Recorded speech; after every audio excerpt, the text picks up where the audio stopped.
Good morning, everyone, and welcome to our presentation on foundations and advancements in American education. Today, we'll be diving into the historical context that has shaped our educational system, exploring key educational theories, addressing ongoing challenges related to equity, and discussing practical applications that are making a difference. I'm excited to take you through this comprehensive journey into American education. Let's get started. This course offers a deep dive into the philosophical and social foundations that have shaped education in the United States. Our goal is to help you understand how historical events, cultural influences, and various ideologies continue to impact educational practices today. Throughout the course, you'll engage with 8 reading assignments, complete 2 research papers, and prepare for a final exam. We'll be focusing on key concepts that are essential for understanding teaching methods, curriculum development, and promoting educational equity in diverse classrooms. Ultimately, the course objectives are designed to provide a thorough exploration of both the theoretical frameworks and practical applications in American education. The rise in professional teaching in the U.S. can be attributed to several key factors. First, there's been a push for higher standards, which has led to formal certification requirements and more comprehensive teacher education programs. This means teachers are better prepared before they even step into the classroom. Society has also begun to recognize teaching as a complex and skilled profession that demands specialized knowledge and strong ethical standards. This shift in perception has important consequences. For one, it brings greater accountability to educators and helps improve the quality of instruction.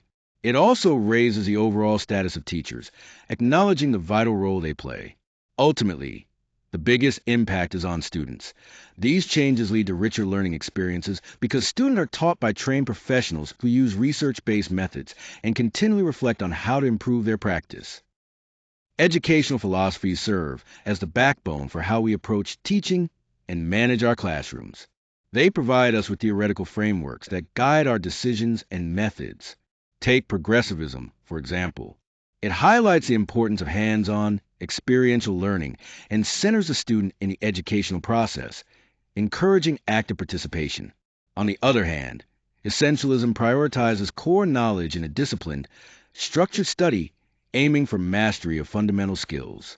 By understanding these philosophies, educators can deliberately choose teaching strategies that align with their educational goals and the specific needs of their students. This connection between theory and practice ensures that our methods are not only purposeful and coherent, but also flexible enough to meet the challenges of diverse learning environments. American education has deep roots in classical Western traditions, where the focus was on rhetoric, logic, and moral development, drawing heavily from the teachings of ancient Greece and Rome.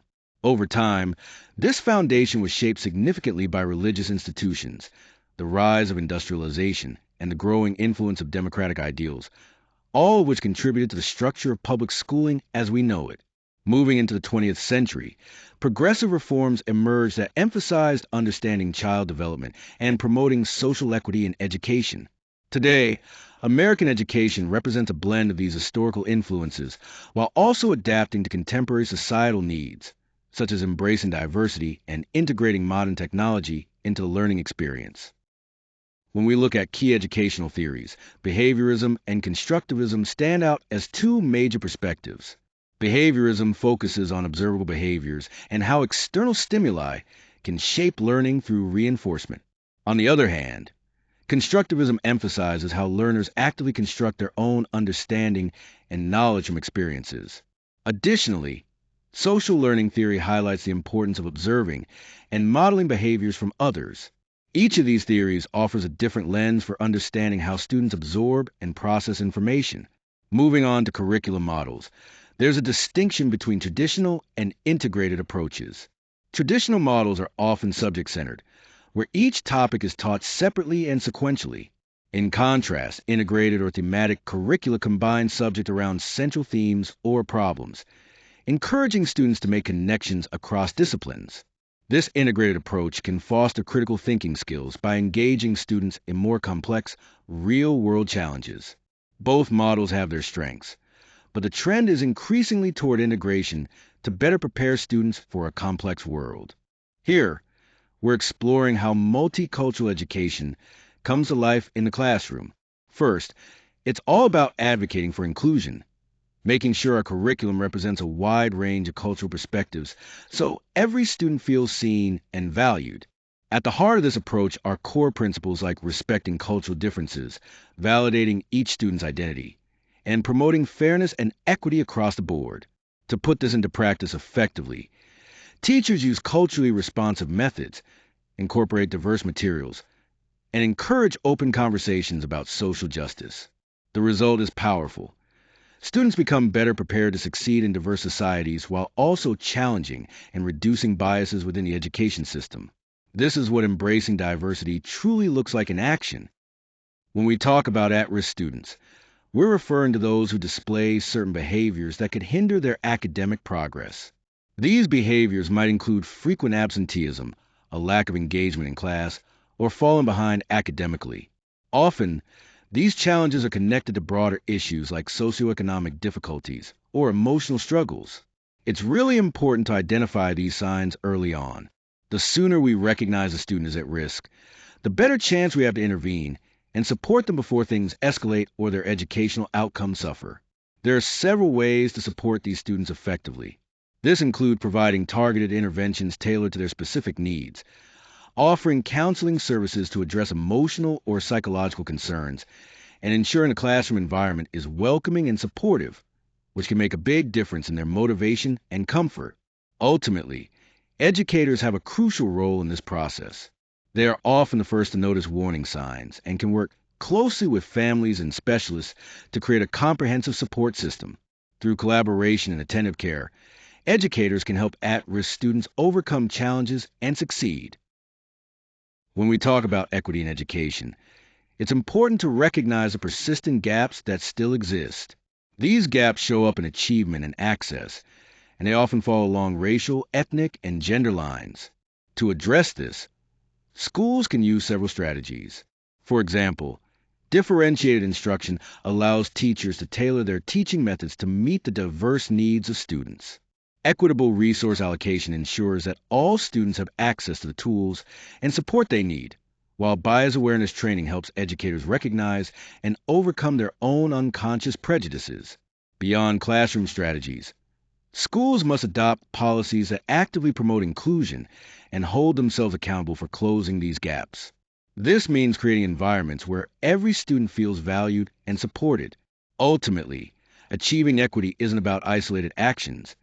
It requires systemic efforts that embrace diversity and commit to providing every student with the resources and opportunities necessary for success. Disadvantaged students often face significant barriers that impact their learning experiences.